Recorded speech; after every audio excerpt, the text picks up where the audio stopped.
প্রিয় দর্শক শ্রোতা, জেকে টিভির এই মুহূর্তের আয়োজনে আপনাদের সবাইকে স্বাগত জানাচ্ছি। সর্বপ্রথম জানিয়ে দিচ্ছি কি কি থাকছে এখনকার আয়োজনে। সবার আগে দেখতে পাবেন খালেদা জিয়ার মুক্তির একদফা আন্দোলনে রাজপথ উত্তাল করতে কঠিন চ্যালেঞ্জ নিচ্ছে বিএনপি। দেখুন কোন কৌশলে খালেদা জিয়াকে শীঘ্রই মুক্ত করতে চায় দলটি। এরপর রয়েছে চীন যুক্তরাষ্ট্র যুদ্ধ, দেখুন শক্তিতে কোন দেশ অগ্রগামী, চীন নাকি যুক্তরাষ্ট্র। এবং সবশেষে রয়েছে অভ্যুত্থান চূড়ান্ত, বিদায় নিচ্ছেন থেরেসা মে, দেখুন কে হচ্ছেন ব্রিটেনের পরবর্তী প্রধানমন্ত্রী। এখন দেখুন বিস্তারিত। একদফা দাবি নিয়ে বৃহত্তর আন্দোলনের প্রস্তুতি নিচ্ছে বিএনপি। তবে এই একদফা আন্দোলন মূলত রমজানের পরে করার প্রস্তুতি দলটির। এর আগে জাতীয় ঐক্যফ্রন্ট এবং বিএনপির শরিক দলগুলোর সঙ্গে বসে আন্দোলনের চূড়ান্ত ছক তৈরি করা হবে। সহসায় যদি বিএনপি চেয়ারপারসন বেগম খালেদা জিয়ার মুক্তি না হয় তাহলে বিএনপি এই ইস্যুতেই আন্দোলনে নামবে। তবে বড় কোনো কর্মসূচি দিতে চাচ্ছে না দলটির নীতি নির্ধারকেরা, কারণ আসন্ন এইচএসসি পরীক্ষা এবং রমজান শুরু আর এরপরই ঈদের প্রস্তুতি। এই সবকিছু মিলিয়ে রাজপথের আন্দোলনের জন্য উপযুক্ত সময় এটি নয় বলে মনে করেন বিএনপির নেতারা। এদিকে বিএনপির জাতীয় কাউন্সিল এবং বিভিন্ন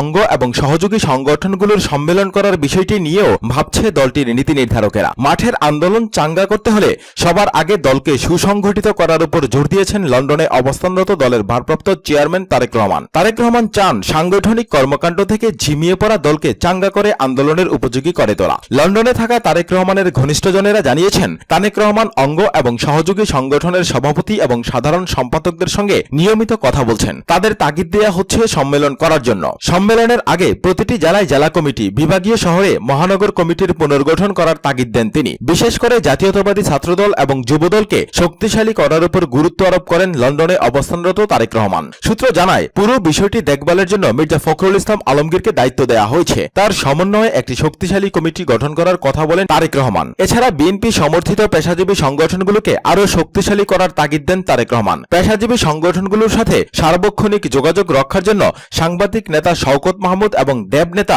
ডাক্তার জাহিদকে দায়িত্ব দেওয়া হয়েছে। নাম প্রকাশ না করার শর্তে এ বিষয়ে সত্যতা স্বীকার করেছেন বিএনপির একজন যুগ্ম মহাসচিব। ওই যুগ্ম মহাসচিব জানান তারেক রহমান নির্দেশনা দিয়েছেন সবকিছু গুছিয়ে খালেদা জিয়াকে মুক্ত করতে একদফার আন্দোলনে শরিক হবার জন্য। তবে এই আন্দোলনে জাতীয় ঐক্যফ্রন্টকে যুক্ত করতে নাগরিক ঐক্যের মাহমুদুর রহমান মান্না এবং ২০ দলীয় জোট নেতা এলডিপির কর্নেল অবসরপ্রাপ্ত অলি আহমেদকে দায়িত্ব দেওয়া হয়েছে। এ ব্যাপারে টেলিফোনে কর্নেল অবসরপ্রাপ্ত অলি আহমেদের সাথে যোগাযোগ করা হলে তিনি বলেন, তারেক সাহেব আমাকে এমন কোনো দায়িত্ব দিয়েছেন তা আমি শুনিনি। তবে একক কোনো ব্যক্তির দায়িত্ব দেওয়ার বিষয় এটি নয়। আন্দোলনের ছক চূড়ান্ত হবে ২০ দলীয় জোটের বৈঠকে। সহসাই হয়তোবা ২০ দলীয় জোটের বৈঠক হবে বলে তিনি জানান। এখন দেখুন চীন এবং যুক্তরাষ্ট্রের যুদ্ধ, দেখুন শক্তিতে কোন দেশ অগ্রগামী, চীন নাকি যুক্তরাষ্ট্র। কিছুদিন আগেও চীনের অর্থনৈতিক উত্থানকে কোনো উদ্বেগের বিষয় হিসেবে দেখা হতো না। মনে করা হতো যে তাদের বিকাশমান অর্থনীতি ক্রমশই উদার হতে থাকা রাজনৈতিক ব্যবস্থার সাথে তাল মিলিয়ে যাবে। মার্কিন বিশেষজ্ঞরা সে সময় বলতেন চীন একটি দায়িত্বশীল বৈশ্বিক অংশীদার হয়ে উঠছে, কিন্তু সেদিন আর নেই।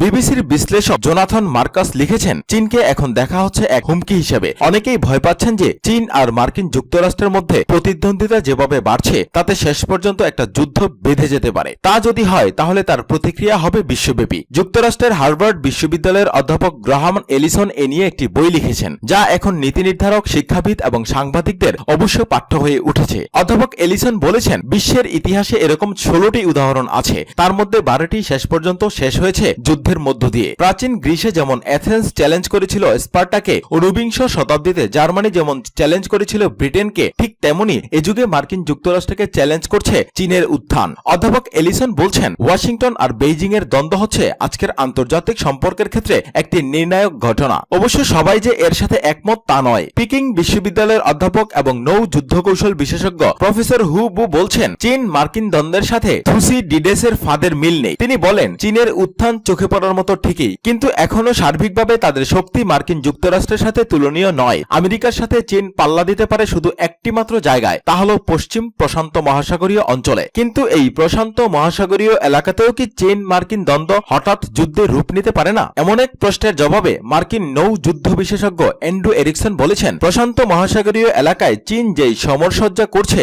তা ঐতিহাসিক মাপেও বিশাল। চীন এমন সব বিশাল এবং উন্নত প্রযুক্তি সমৃদ্ধ যুদ্ধজাহাজ তৈরি করছে যা মানের দিক থেকে পশ্চিমা যুদ্ধজাহাজের কাছাকাছি। ওই অঞ্চলে চীন ক্রমশই আরো বেশি নিজেদের উপস্থিতি জানান দিচ্ছে। তারা যদি তাইওয়ানের বিরুদ্ধে শক্তি প্রয়োগ করার সিদ্ধান্ত নেয় তাহলে মার্কিন যুক্তরাষ্ট্রের হস্তক্ষেপ যেন ঠেকিয়ে রাখা যায় সেই চেষ্টাই করছে বেইজিং। আর যুক্তরাষ্ট্র চাইছে এখানে কোনোভাবেই যেন তার প্রবেশাধিকার ব্যাহত না হয়। বৈশ্বিক অঙ্গনের চীনের অবস্থানকে আরো উচ্চাভিলাষী করে তোলার ক্ষেত্রে বড় ভূমিকা রাখছেন চীনা প্রেসিডেন্ট শি জিনপিং। অনেকে বলেন চীন এবং যুক্তরাষ্ট্রের মধ্যে হয়তো এক নতুন স্নায়ুযুদ্ধ শুরু হতে পারে, তবে এ যুগে তার কেন্দ্রে থাকবে প্রযুক্তিগত প্রাধান্য বিস্তারের চেষ্টা। চীনা টেলিযোগাযোগ কোম্পানি হুয়াওয়ের ঘটনাবলী এক্ষেত্রে সবার নজর কেড়েছে। মার্কিন যুক্তরাষ্ট্র তাদের কোনো ভবিষ্যৎ যোগাযোগ নেটওয়ার্কে এই কোম্পানির প্রযুক্তি ব্যবহার করতে দিচ্ছে না। তার মিত্রদেরকেও বলা হচ্ছে যে একই পদক্ষেপ নেবার জন্য, কারণ মেধাসত্ত্ব চুরি, ইরানের সাথে বাণিজ্য এবং গুপ্তচর ভিত্তি একাধিক ক্ষেত্রে চীনা প্রযুক্তিকে উদ্বেগের সাথে দেখা হচ্ছে। তারা ভয় পাচ্ছে যে চীন হয়তো শিগগিরই এমন সব প্রযুক্তিতে নেতৃস্থানীয় ভূমিকা নিয়ে নিতে পারে যার উপর ভবিষ্যতের উন্নয়ন নির্ভর করবে। কারণ আগামী দশকেই চীন একটা বৈশ্বিক ভূমিকায় অবতীর্ণ হতে চায়। তবে চীনের যদি অর্থনৈতিক উন্নতি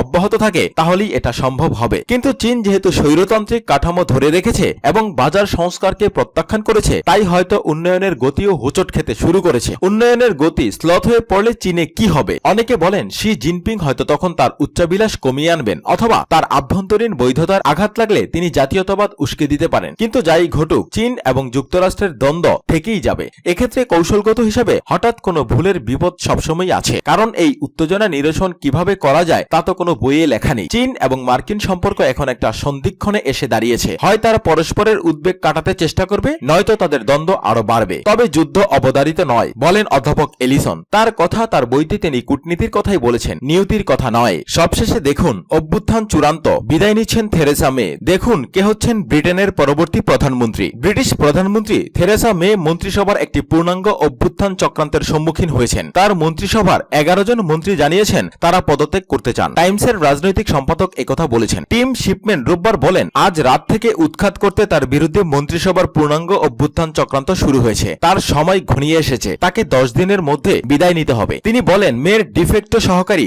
ডেভিড লাইডিংটন অন্তর্বর্তী প্রধানমন্ত্রী হতে পারেন, তবে অন্যরা পরিবেশ মন্ত্রী মাইকেল গভ অথবা পররাষ্ট্রমন্ত্রী জেমি হান্টকে এই দায়িত্ব দেওয়ার পক্ষে। জানা গেছে থেরেসা মে প্রধানমন্ত্রিত্ব ছেড়ে দেবেন বলেই প্রতিশ্রুতি দিলেই ব্রেক্সিট চুক্তি পাশে প্রয়োজনীয় সমর্থন পেতে পারেন বলে জানিয়েছেন ব্রিটেনের ক্ষমতাসীন রক্ষণশীল দলের সিনিয়র নেতারা। ইউরোপীয় ইউনিয়নের সাথে পরবর্তী দফা আলোচনার নেতৃত্বে থেরেসা থাকছেন না বলে জানালে অনিচ্ছা সত্ত্বেও টরি এমপিরা ব্রেক্সিট চুক্তিতে সমর্থন দেওয়ার আশ্বাস দিয়েছেন। মন্ত্রিসভার সদস্যরা প্রধানমন্ত্রীকে সরিয়ে দেওয়ার পরিকল্পনা করছেন। যুক্তরাজ্যের গণমাধ্যমগুলোতে এমন খবরের মধ্যেই রক্ষণশীল দলের সংসদ সদস্য এবং সিনিয়র নেতাদের এই মনোভাবের কথা জানা গেল। তবে থেরেসা মেকে সরে দাঁড়াতে প্ররোচিত করা হচ্ছে বলে যেসব খবর প্রচারিত হচ্ছে সেগুলোকে উড়িয়ে দিয়েছেন ব্রিটিশ প্রধানমন্ত্রীর কার্যালয় 10 নং ডাউনিং স্ট্রিট। ইউরোপীয় ইউনিয়ন থেকে ব্রিটেনের বেরিয়ে যাওয়া বিষয়ক আর্টিকেল 50 এর মেয়াদ বাড়াতে বাধ্য হওয়া মে সপ্তাহখানেক ধরেই পদত্যাগের চাপের মুখে আছেন। ব্রেক্সিট প্রক্রিয়া দীর্ঘায়িত হওয়ায় তার সমালোচনাও করেছেন এমপিরা। ইউরোপীয় ইউনিয়ন নেতাদের সাথে হওয়া সমঝোতা চুক্তিটি থেরেসা মে আগামী সপ্তাহে ফের পার্লামেন্টে ভোটে তুলবেন কিনা তা এখনো স্পষ্ট নয়। অবশ্য প্রধানমন্ত্রী থেরেসা এমপিদের কাছে লেখা এক চিঠিতে প্রয়োজনীয় সমর্থন পেলেই কেবল চুক্তিটি ফের উত্থাপন করা হবে বলে ইঙ্গিত দিয়েছেন। রোববার যুক্তরাজ্যের বেশ কয়েকটি গণমাধ্যমের খবরে মন্ত্রিসভার সদস্যরা থেরেসা মেকে সরিয়ে একজন তত্ত্বাবধায়ক নেতাকে দায়িত্ব দেওয়ার পরিকল্পনা করেছেন বলে জানানো হয়েছে।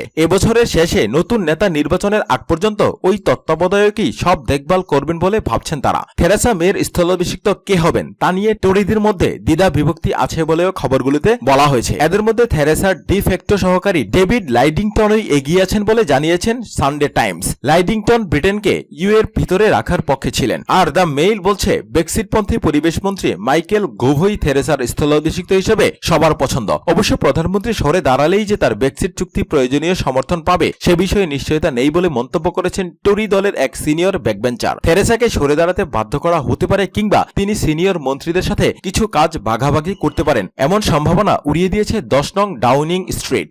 আগামী দিনগুলোতে থেরেসার ব্রেক্সিট চুক্তির পাশাপাশি ব্রিটিশ পার্লামেন্টে আরও 6টি বিকল্পের উপর ভোট হতে পারে। এই বিকল্পগুলো হচ্ছে আর্টিকেল 50 প্রত্যাহার করে ব্রেক্সিট বাতিল করা, আরও একটি গণভোট করা, প্রধানমন্ত্রীর চুক্তির সাথে একটি কাস্টমস ইউনিয়ন যুক্ত করা, প্রধানমন্ত্রীর চুক্তির সাথে কাস্টম ইউনিয়ন এবং সিঙ্গেল মার্কেট অ্যাক্সেস প্রতিষ্ঠা করা, কানাডার মতো অবাধ বাণিজ্য চুক্তি এবং চুক্তি ছাড়াই ইউরোপীয় ইউনিয়ন ত্যাগ। ব্রেক্সিট নিয়ে আরেকটি গণভোটের দাবিতে শনিবারও সেন্ট্রাল লন্ডনে লাখো মানুষ বিক্ষোভ করেছে। মিছিলে অংশগ্রহণকারীদের হাতে ছিল সবচেয়ে ভালো চুক্তি ব্রেক্সিট না হওয়া, আমরা একটি গণভোটের দাবি করছি শীর্ষক প্লেকার্ড। মিছিলে 10 লাখেরও বেশি মানুষ অংশ নিয়েছে বলে আয়োজকরা দাবি করেছেন। লন্ডনের মেয়র সাদিক খান টুইটারে এক ভিডিও পোস্ট করে মিছিলের সাথে একাত্মতা জানিয়েছেন। প্রিয় দর্শক শ্রোতা, আমাদের এই ভিডিওটি যদি আপনাদের ভালো লেগে থাকে তাহলে লাইক এবং শেয়ার করবেন, আর নিত্য নতুন খবর সবার আগে পেতে আমাদের চ্যানেল সাবস্ক্রাইব করে আমাদের সঙ্গেই থাকবেন। আর আপনাদের মূল্যবান মতামত আমাদের ভিডিও ভিডিওর কমেন্ট বক্সে লিখে জানাতে পারেন। ধন্যবাদ আপনাদের সবাইকে।